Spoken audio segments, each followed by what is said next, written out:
తన మీద ఉన్న తన కేసును వీకెన్ చేసుకునేందుకు ఇప్పుడు మళ్ళీ 2024 నుంచి 29 మధ్యలో అదే తన పాత పాలసీ ప్రకారం అదే మాదిరిగా తను స్కామ్ చేసుకునే దానికి జస్టిఫై చేసుకునే దానికోసము మధ్యలో ఉన్న వైఎస్ఆర్సీపీ ప్రభుత్వ పాలసీని ఈ పెద్ద మనిషి ఏ స్కాము జరగకపోయినా స్కామ్ జరిగినట్టుగా చూపించే ప్రయత్నం చేస్తూ ఉన్నాడు. ఫస్ట్ టైం హిస్టరీ ఆఫ్ ఆంధ్రప్రదేశ్లో ఎప్పుడు జరగల. 99కే లిక్కర్ అని చెప్పి ఇస్తానని చెప్పి ఏకంగా లిక్కర్ క్వాలిటీని తగ్గించి ఇంతకు ముందున్న లిక్కర్ క్వాలిటీ కన్నా ఒక లెవెల్ తగ్గించి క్వాలిటీ ఈరోజు లిక్కర్ అమ్ముతున్నారు.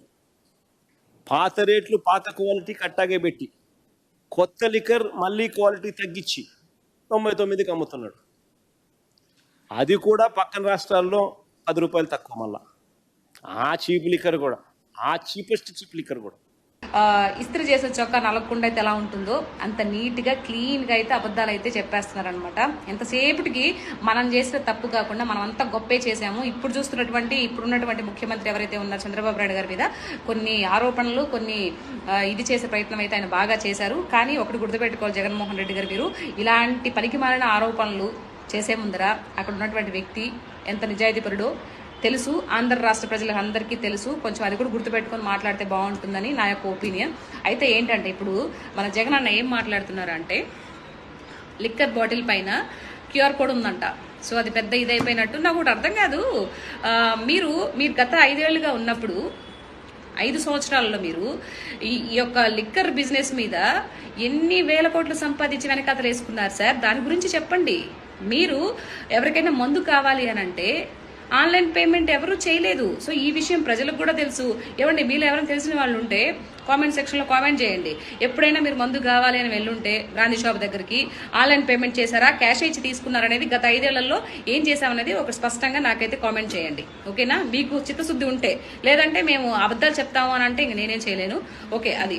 సో ఆ విధంగా కొన్ని వేల కోట్లు ఇది చేసిన జగన్మోహన్ రెడ్డి గారు ఈరోజు ఏదో అంటారు కదా, దెయ్యాలు వేదాలు వల్లిస్తాయి, సంథింగ్ ఏదో ఉంది కదా.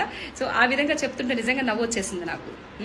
ఇప్పుడు ఈ యొక్క లిక్కర్ స్కామ్ కుంభకోణం ఏదైతే ఉందో దాంట్లో ఎక్కడ వాస్తవాలు బయటపడిపోయి ఎక్కడ శ్రీకృష్ణ జన్మస్థానానికి వెళ్ళిపోవాల్సి వస్తుందని భయం వేస్తుంది అనమాట. అన్నకి భయం వేస్తూ ఇవన్నీ చూపిస్తున్నాడు అనమాట.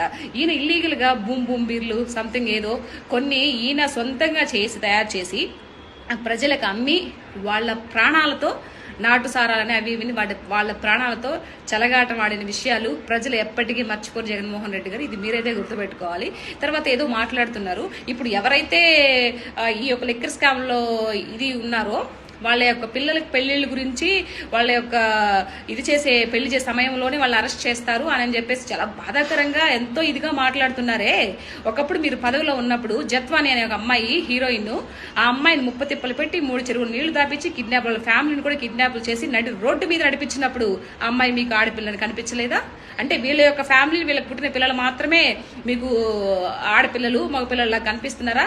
ఆ అమ్మాయి కన్నీటి బాధ మీకు అప్పుడు వినిపించలేదా? వినిపించవు. అయినా ఇప్పుడు లిక్కర్ కుంభకోణం జరుగుతున్నప్పుడు ఆ జత్వానీ మ్యాటర్ ఎందుకు తీసుకొచ్చారండి? అంటే మీకు ఎలా వీలుగా ఉంటే ఆ విధంగా మలుచుకుంటారనమాట మీరు. అదే అర్థమవుతుంది స్పష్టంగా. ఓకే, మీరు ఎంత తేలిగ్గా అబద్ధాలు మాట్లాడగలుగుతారో మాట్లాడండి, ప్రాబ్లం లేదు. జగన్ రెడ్డి వాళ్ళ ప్రెస్ మీట్ పెట్టి అమాయకుల్లాగా నటిస్తూ పచ్చి అబద్ధాలు చెప్తూ మళ్ళీ ఆంధ్రప్రదేశ్ రాష్ట్ర ప్రజలకి అవాస్తవాలతో బురుడి కొట్టించే ప్రయత్నం చేశాడు.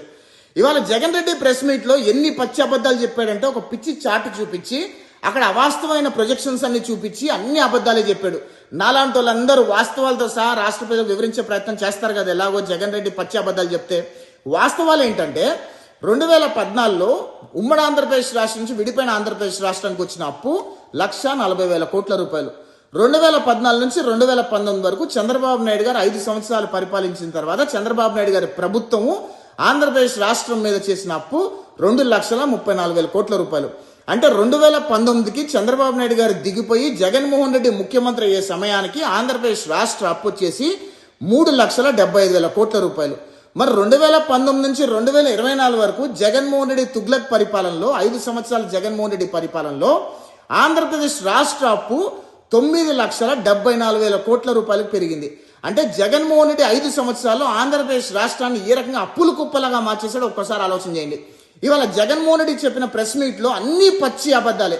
ఈ డీటెయిల్స్ అన్నీ కూడా గవర్నమెంట్ వెబ్సైట్లో వాస్తవాలతో సహా ఉన్నాయి.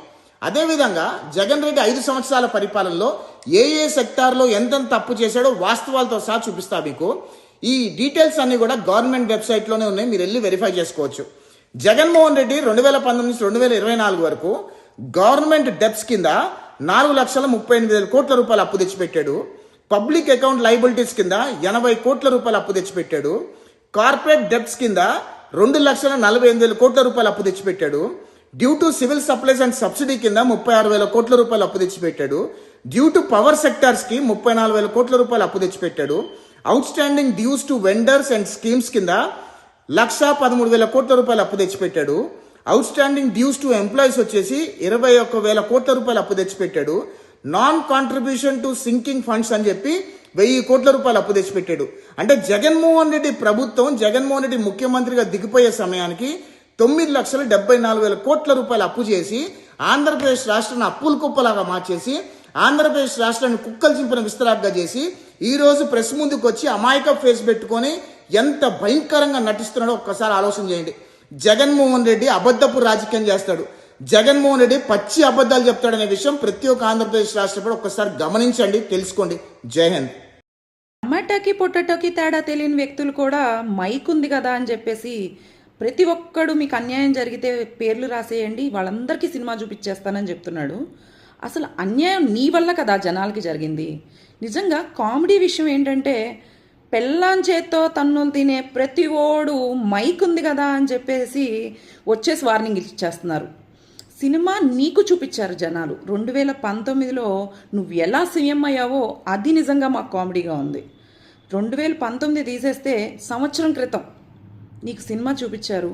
11 సీట్లలో ప్రతిపక్షంలో కూడా లేకుండా ఉండిపోయావు. స్కీములు స్కాములు అని చెప్పి ఏయో మాట్లాడి ముసలి కన్నీళ్ళు నడుస్తూ ఎక్కడ శవం దొరికిద్దా శవయాత్ర చేద్దాము, లేకపోతే నవ్వుకుంటూ వెళ్ళి వాళ్ళని బాధలో ఉన్న వాళ్ళని వెక్కిరిద్దాము అని చూసే నీలాంటి వాడికి నిజంగా ఈడీ త్వరలోనే సమాధానం చెప్పబోతుంది. నీకు ఇంకొక విషయం ఏంటంటే నువ్వేదో అనుకుంటున్నావు కదా, అమ్మఒడికి డబ్బులు ఇచ్చేసాను, అంత చేశాను, ఇంత చేశానని. నువ్వు అమ్మఒడికి ఇచ్చింది 19,600 కోట్లు అయితే నువ్వు నానబుడ్డి ద్వారా దోచుకుంది 66,400 కోట్లు. ఫస్ట్ దానికి సమాధానం చెప్పు. తర్వాత నీ లెక్కలు ఫస్ట్ తేలుస్తారు ఈడీ, తర్వాత నువ్వు అందరి లెక్కలు తీరుద్దు. కానీ ఎందుకంటే నువ్వు బయట ఉండాలి కదా. ఫస్ట్ ఆఫ్ ఆల్ నువ్వు బయట లేకుండా ఏదో సినిమా చూపిస్తా బీజం వేసేసా. ఏం బీజం వేసావు నువ్వు బీజం వేసింది ఎవరికి? వివేకానంద రెడ్డి హత్య కేసు కేసావా? వాళ్ళ రక్తం కళ్ళ చూసావు. కోడికత్తి సీను ద్వారా మొదలుపెట్టావు. నీ బీజాలు ఏంటంటే ఇలాంటివి అన్నమాట నీ బీజాలు.